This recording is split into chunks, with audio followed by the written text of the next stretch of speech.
The sex urge does not respect rank. Private Detective Marie-Louise McIlvener was approached by an upper-class officer who suspected his wife was having an affair with someone from the lower orders.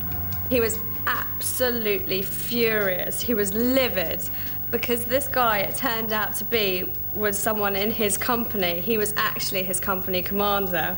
And so his whole reaction, he was mortified that his wife was having an affair, but doubly mortified the fact that she was having an affair with a squaddy.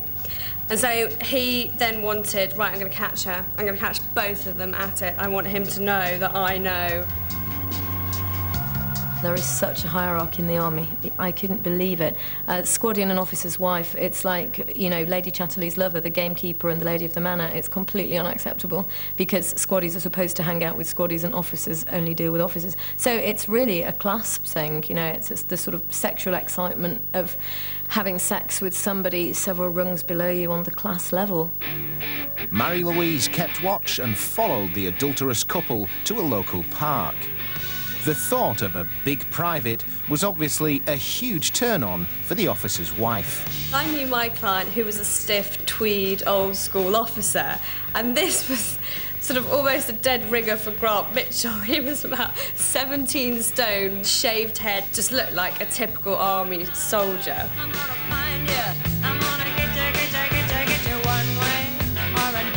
Anyway, they're sitting on their bench having a cuddle.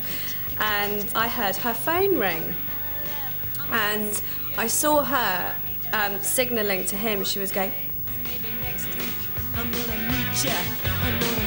and then suddenly he gets up and he runs across the park, jumps into the bush, trips up his own leg, and on the other side of the bush is a ditch. So he's sort of fallen half into this ditch, and he stays there.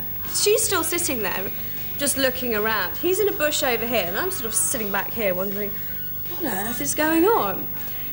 About no more than 20 seconds later, my client, her husband, walks in and he sits on the park bench.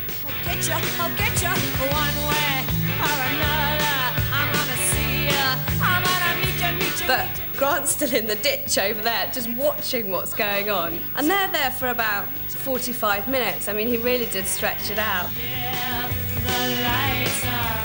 At the end, husband and wife get up and leave the park. And I'm still sitting there, and in the corner of my eye, I can see this guy still in the ditch, wondering what on earth he's going to do with himself. And what he does, it was absolutely classic. He gets out of this ditch, he starts walking along the park, and I'm seeing them in my newspaper, he can't see me at all.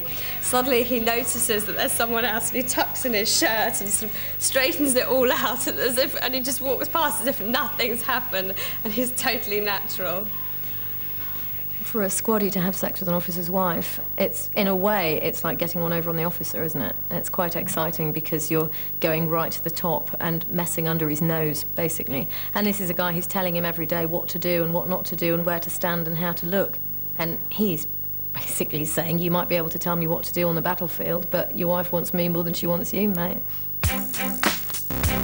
So, the sexual appeal of uniforms is universal. Everyone's at it, whether they're desperate to get out of their own kit or get their hands on someone else's. The challenge to get somebody out of their uniform is about